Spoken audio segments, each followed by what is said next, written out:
You're listening to Over the Bull, where we cut through marketing noise. Here's your host, Ken Carroll. Okay, on this episode of Over the Bull, we're just going to shoot the bull. You know, we sometimes hit topics really hard, and I thought, wouldn't it be interesting just to kind of sit down and talk with you as though you stepped into the office? It's really different, when you hear advice from people and, they present a certain air or certain context, but, you don't really know who you're talking to with these personalities that show up in podcasts and different things. So I thought, you know what? I'm just going to let you get to know me just by kind of walking through some questions that I'm asked on a regular basis. And we'll see if it helps you out or not. And if this does prove to be popular, then maybe I'll do a Shooting the Bull podcast once a month or, periodically or something. But the idea is just to kind of, let's just talk. So what I've done is I've assembled some questions that are fairly common in the business, and sometimes they're related to things that we do. Like, we do everything from web development to social media consultation, videography, building sets, you name it, we do it. We go from beginning to end. We're kind of a nose to tail kind of company, so to speak. And as we're doing it, we start to run into these questions. But I've also, I've owned a business. I own a business, and I know what it's like to go through and have to struggle with different questions and different processes. And a lot of times our clients, there's a lot of times where you're just kind of talking to them about how other businesses operate and function and how they get through things. And so these questions are kind of pulled from that bank of questions, and it could be kind of interesting. So we're just going to see where this goes today, and I'm just going to basically read a question and then talk a little bit about it, and we'll see where it goes. Oh, and by the way, I don't edit the uhs and ums. There's software that does that kind of stuff.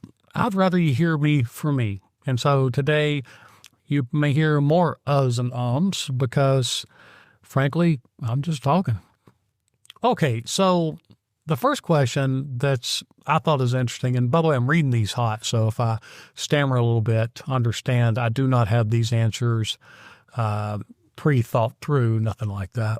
So the first question is how do I handle burnout when it feels like I'm wearing every hat? Man, I can relate to that. I mean, I honestly don't think I slept the first 15 years of starting a business.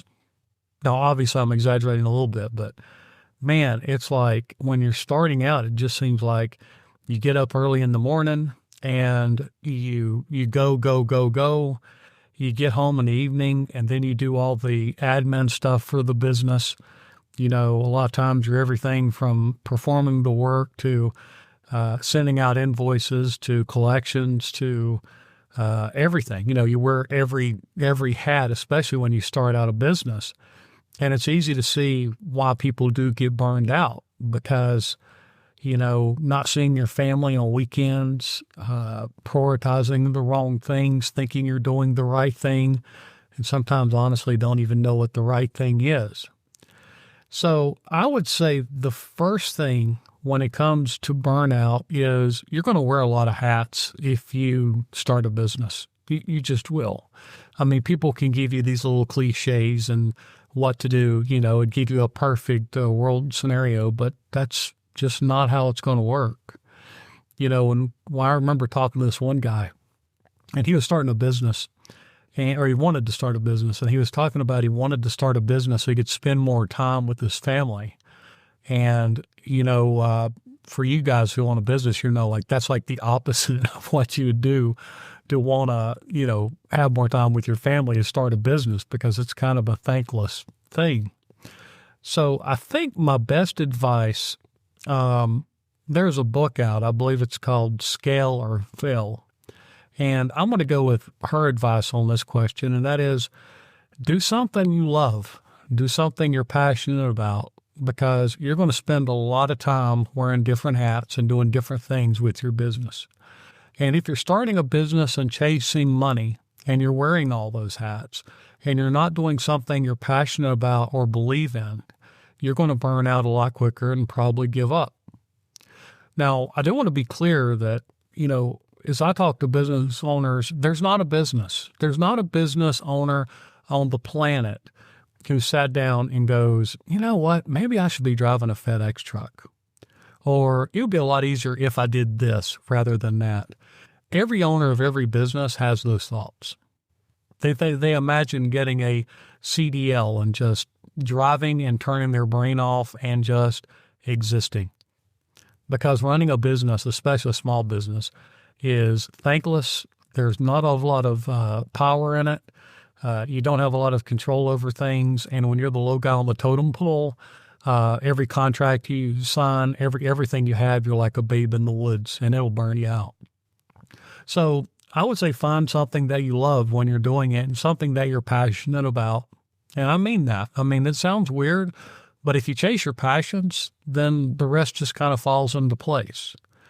Now, passions is not just what you do, but it's also a psychology.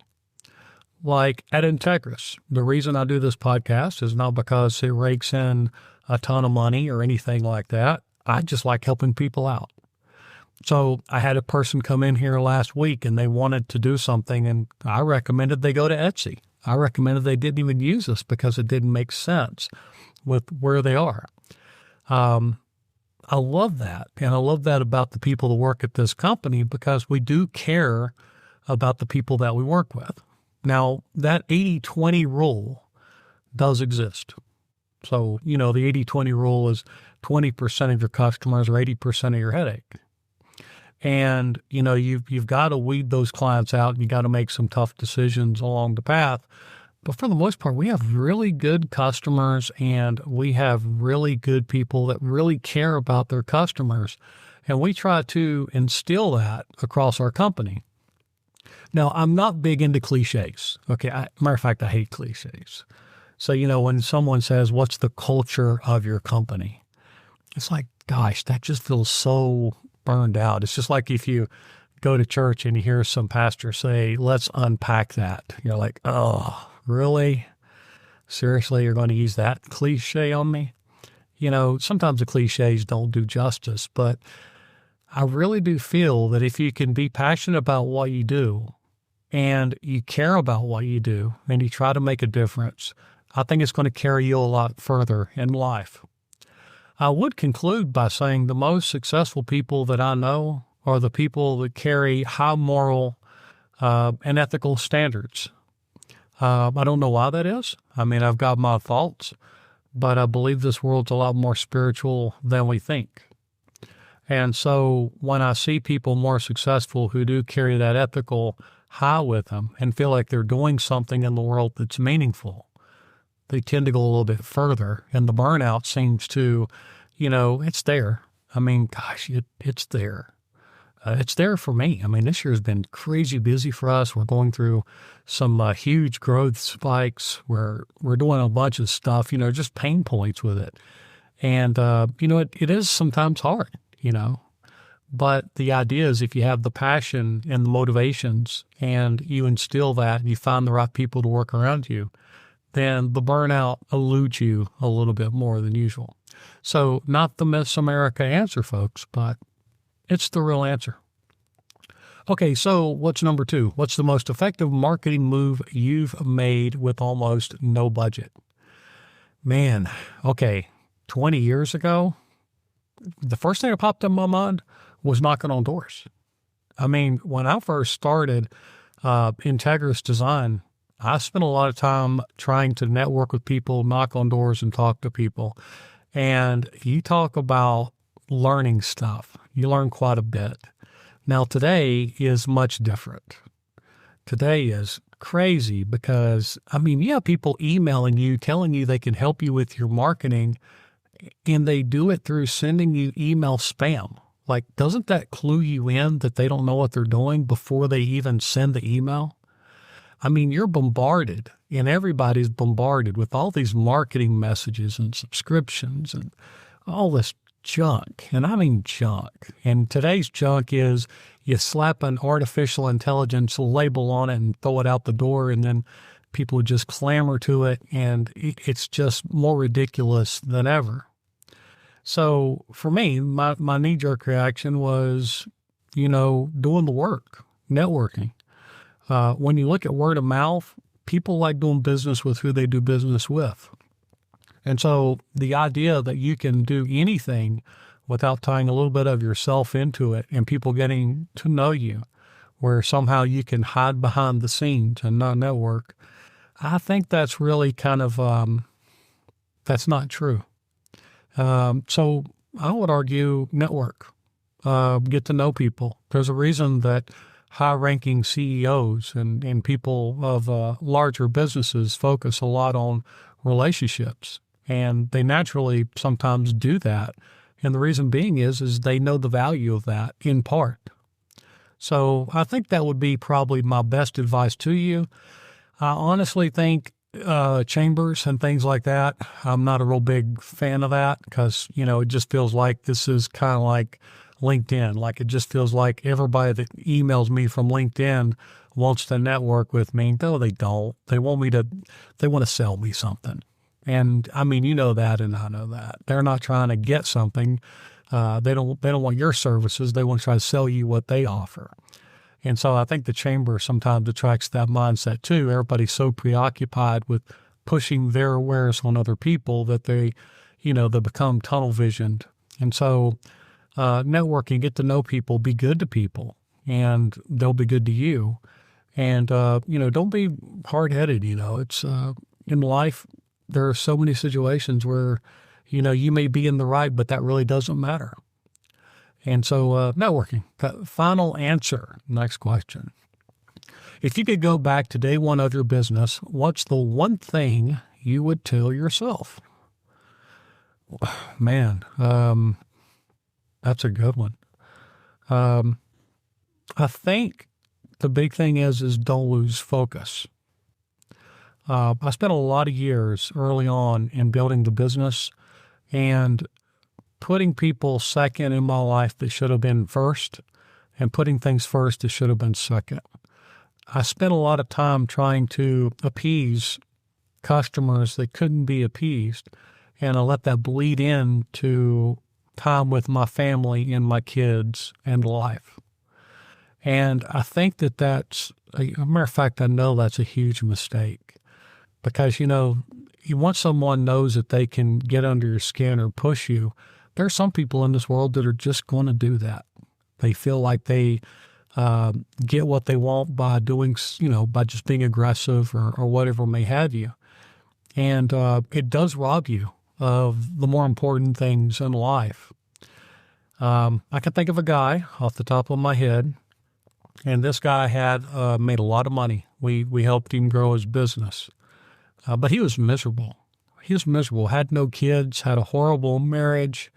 He was running around on his wife. I mean, just horrible, but he had plenty of money. And, as I sit around, we get together once a month with our family, our kids, and our grandkids. And there's no price you could put on that. So I would argue, think about your family, think about your life. It's not all about money. You can always make more money, but you can never make more time. And healing a relationship is really hard to do. Those things take time. All right, so next up, how do you know when it's time to hire your first employee? This goes out to a guy named Ralph, actually. Ralph gave me this advice a while back. So I actually asked him this question about 10 to 15 years ago. And he, a very affluent guy. And he goes, when he can't handle it. Now, that sounds kind of easy. But, when you go back to the first question of wearing every hat and working around the clock, which you will, you're going to think that you're ready to hire that person out of the gate. Okay, that's not the answer. Okay, the answer is when you physically can't get it accomplished. That's when you do it. That's when you start breaking things out and adding more people. Then, of course, you want to find the right people. So that's kind of an easy answer. Don't do it just because you are a little bit burned out, just because you don't want to do something and you want to bring somebody into it. Usually that's not the right answer. The right answer is when you need that person, when you legitimately can't handle it, and then you better find the right people, because finding good people today, oh my goodness. Contractors, I mean, gosh, if you even look at agencies like ours and you look at what they're doing to small businesses, it's ridiculous how abusive these organizations are. Okay, next up. What's a mistake you made early on that turned out to be a blessing in disguise? Oh, man, a mistake I made early that turned out to be a blessing in disguise. You know what? I think that the mistakes themselves are blessings. Meaning that, okay, so the reality is that I've done computer programming. I think this is a good example. And I sit here and I made a mistake on taking on the project. Yeah, this will make sense, I think. I took on a project and it was complicated. And, you know, when you're under a deadline and you're trying to figure something out and make it work, it's a mistake to take on the project. But then once you work yourself through the project, you learn a lot. You learn a lot about tolerances, what to do, what not to do, but you also learn how to grow, use your mind, and think. So I would say probably that's my answer on that one. Next question. How do you set boundaries with clients who expect you to be available 24/7? Boy, I made this mistake for years and years. Hand out my cell phone. There's one thing you know about clients who are anxious, like the anxious clients. They start to feel that anxiety when they go to bed, because that's when your mind starts to race, because you're thinking of all the things you've got to do. You're anxious about making payroll. You're anxious about how many clients you have, how your schedule's not being booked enough, how this, how that. You start thinking about all things that could be wrong. And that's usually when you want to talk to somebody.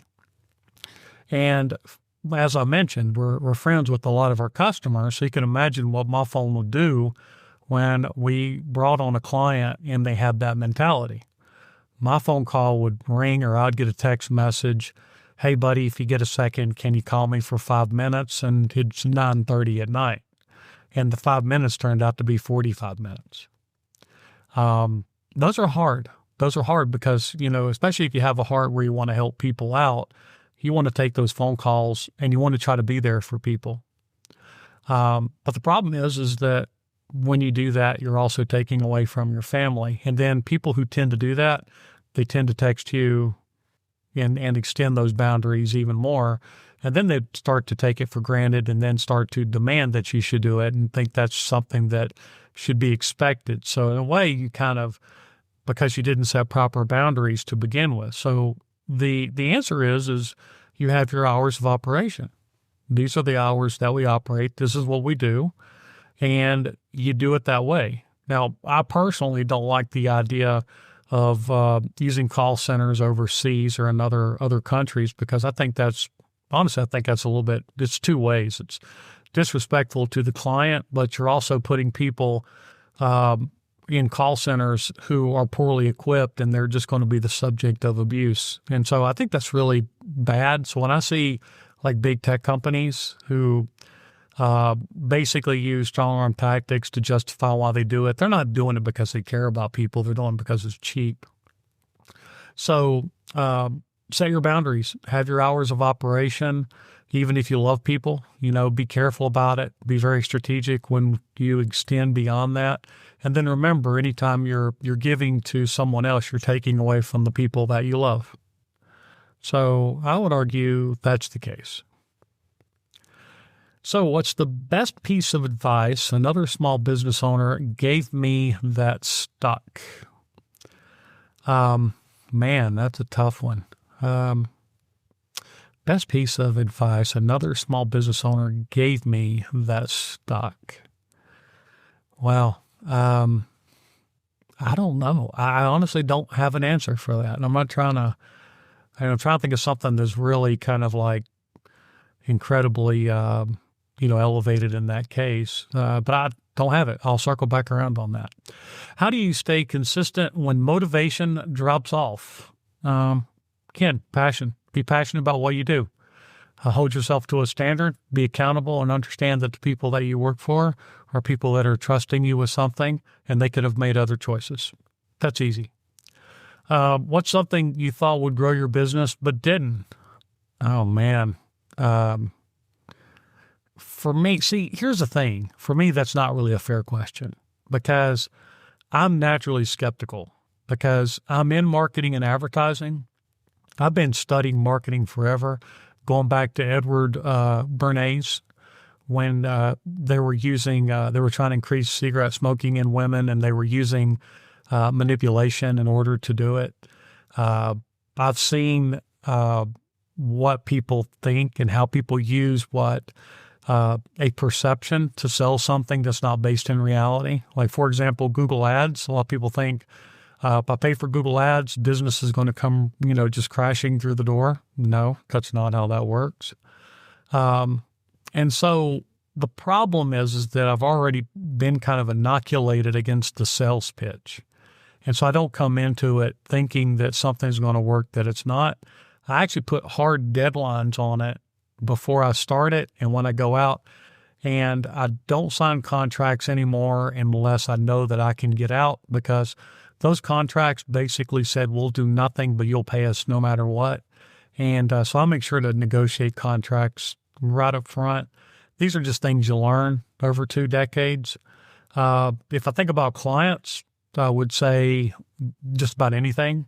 Clients have been told SEO will grow their business, but they don't get told the reality of it. They get told paid ads will grow their business, but then they're not set up correctly or managed properly. A lot of people think just having a website is going to grow a business. Absolutely. That's not a true statement. A lot of people think posting to social is going to grow their audience without boosting and advertising. That's absolutely not true. So the list goes on and on with others, but internally, it's just because I've seen it. I've got so many years of it. And when I talk to people who own businesses, I typically tell them to err on the side of skepticism. I've seen crazy stuff. I saw a guy who came with me with email marketing from a big company, and they were claiming that they were converting their email marketing at some ridiculous number, like 10 or 20%. And it turns out they were just taking credit for all the work they would have already gotten. They just kind of filtered it back through. There's a lot of that goes on, by the way. So next question, how do you price your services without feeling like you're guessing? That's experience, and that's looking at your competitors. That's doing a lot of homework. I know we do competitive analysis where we'll actually go through and look at what other people are charging in the area. The other thing is there's more to it than just pricing. A lot of people think everything falls on price. It's not true. The uniqueness of your service and the value proposition is more important than the pricing. And then you also have to look at your actual expenses. What are you really trying to do and accomplish, and where are you in the market? Because there are people right now who charge less than $10 a month for hosting. We're nowhere near that for hosting. But we don't do junk hosting with shared IPs and a bunch of other things. So we don't offer it on the cheap. We buy good products and we translate that to our customers, and our customers they understand that and they're willing to pay for something better. So value proposition ties into that question. Next up here, when should you say no to a client or opportunity? If I remember correctly, I think it was Steve Jobs who said they got where they were not because of the things that they took on, but the things that they didn't take on. And so knowing when not to take on a client or an opportunity is extremely important, because a lot of times, first of all, everything that comes across as an opportunity is not usually an opportunity. And when to say no to a client, from our experience, usually we look for signs in the personality of the client. For example, if they're overly demanding, if there's a lot of ego, a lot of issues with the client that we pick up on early, we kind of determine if they're a good fit or not. And my team's actually really good at kind of like sensing those things.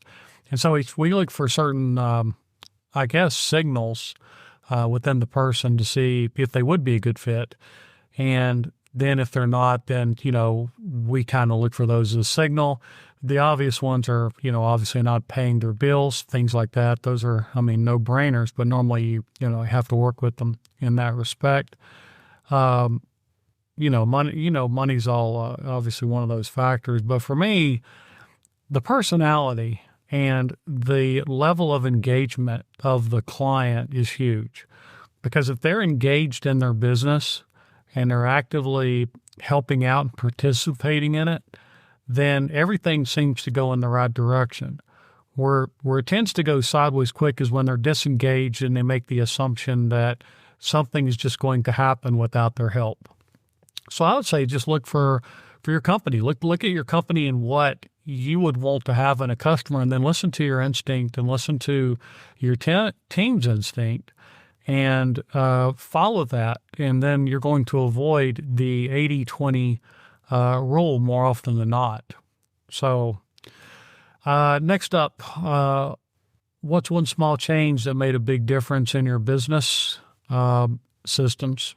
Man, systems are absolutely huge to build systems, and then empowering people. You want to empower your team. Cannot say enough about that. Micromanaging or not giving people discretion to make decisions, and then work with them and coach them and encourage and just try to be the best person that you can be, I would argue. Let me look through here at the rest of the questions here. Oh, how do you deal with slow seasons or inconsistent income? Now, this is an interesting one. We work with seasonal businesses.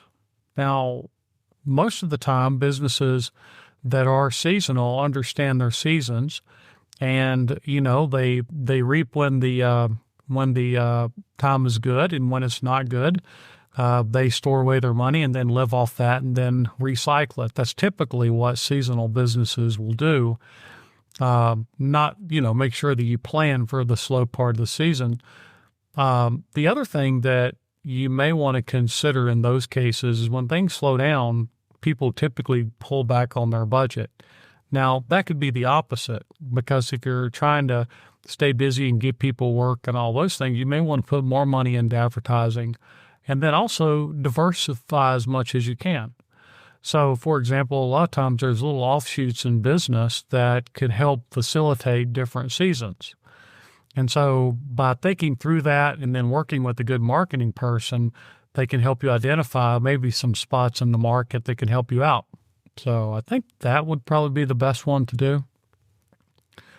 Let's see here. How do you keep things simple instead of overcomplicating everything? Man, businesses are doing this, and I'll tell you the biggest culprit in this. It's everybody is selling some software, some subscription, some guarantee, some ad campaign, something. And businesses just keep layering and layering on this complicated software where they use little pieces of it, or sometimes not at all, or sometimes they think they're doing it right and they're not. And they're building these complicated systems. When I was in school, I remember one of the Briggs Michael, he was an awesome guy. And I remember he would first one to throw the KISS rule at me, keep it simple, stupid.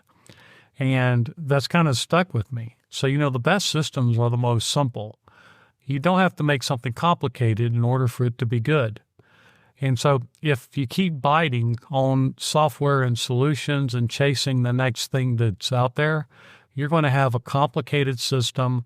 You're going to be spending a lot more money than you need to. You're also going to drive people that work with you nuts as they try to adapt to it. And so the idea is be very diligent, be very careful in what you choose, how you implement it, and be very deliberate in how you do that. And again, your SOPs are incredibly important. A lot of times we help businesses build SOPs just to keep things simple, streamlined, easy, predictable. Those are the best systems on the planet. Okay, so we're going to wrap this up for this first episode. And what's this last question? What's something most small business owners worry about that they should not worry about? Man, that's tough, ain't it? I mean, you worry about your customers, you worry about your reputation, you worry about your people that work on your team with you, you worry about cash flow, you worry about, your marketing, you wonder if you're doing the right sales presentation, all these things. We worry about every single thing. That's just the nature of small businesses, is to worry. So how do you not worry, or what should you not worry about? Or what you over worry about? For me, I would say my faith really kicks in at this point, because, in my faith, the promise is made that the way will be easy and the yoke will be light. And what I found in my life is that's true. And so I think when you get to a certain age or a certain point or a certain whatever, at least for me, you start to realize more and more that worrying doesn't help. I mean, you're not in control of anything. Being in control of something's a perception. This is why some people are super angry and super intense, because they think if they're angry and intense that they can force what they want to happen, and it becomes kind of a drug, and then they begin to polarize people away from them. So I think the older you get, I think that you naturally just realize that, as Leo DiCaprio said in the Titanic, you're on the SS God's Good Humor. And it doesn't necessarily mean you don't worry but it does put things in their proper perspective. And you realize you do the best you can do with what you got while you're here. And you try to do the best job you can and take care of the people that trust you to do that. And always look to a higher power. So that higher power in my world is God. And God has been very good. And God has, that promise has been fulfilled, but it's not been with a lot of education in my lifetime. So from my perspective, I would say that's, what not to worry about. You're going to worry. I mean, you just start. There's going to be a situation, a customer who makes a threat, doesn't pay a bill, whatever. There's going to be something. One of your guys isn't performing like they should be performing. Cost increases where you didn't expect it, all that stuff, And it's going to happen, but I'm not sure there's one single thing that you should not worry about, other than the fact that worrying in itself is just wasted energy, because there's not a lot you can do about it. And so I think that's the way I would look at that. Okay, guys. Well, there you go. This is Shooting the Bull with Ken. This is the first time we've ever done this. And it's completely off the cuff, so all those and all those things thrown in there and the impromptu answers. And I'll still think about that one question I didn't have an answer for. Maybe I'll circle back around in the future on that. But I guess if I had to close on one thing, I would say that running a business is not easy. And people looking at it from the outside in, they often don't understand everything that you do in order to make a business function and try to get it to where it's supposed to be. And then you have people who really do have good intentions to help you out, and they do offer a good service. And then you have other people that are just, you're just another number that they're just trying to accomplish. And, being diligent and being careful, being logical, and just paying attention and being involved is huge. So I know what you go through as the owner of a business, because I'm the owner of a business. I know the stresses that you go through. I know the different temptations you have. And I know the power of things like fear of missing out, FOMO. And you've got to be really careful, because the people who are selling stuff today, especially from marketing perspectives, will try to lure you into something by giving you reports and giving you all this junk. And just keep in mind that everybody's playing a game and everybody's got a motivation. And if you look at it with sober reality, and then make sure that you assess things from that sober perspective, you're going to be better off in the long run. Okay, guys, thanks so much. I appreciate you tuning in. Until next time, this is Ken with Over the Bull. Thanks for tuning in to Over the Bull, brought to you by Integris Design, a full-service design and marketing agency out of Asheville, North Carolina. Until next time.